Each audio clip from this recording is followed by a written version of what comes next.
I'll now go through putting the joints in the face of a board and in the end of another board, and then we'll put the joint together. So I've got the extractor set up on a remote switch, so I don't have to keep walking around the machine to turn it on. So what you do is butt the board up to the stops, plug it off, extractor on.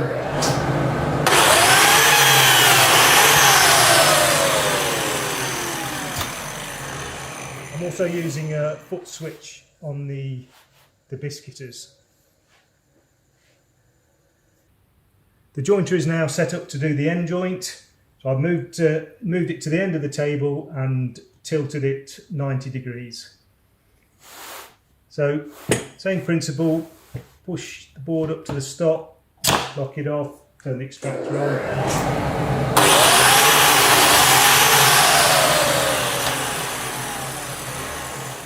That's the end joints done.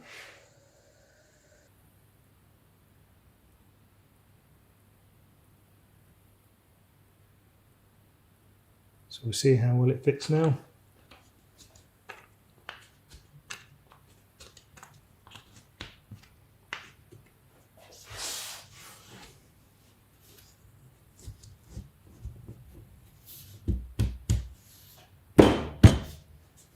There you go. Let's flush all the way along.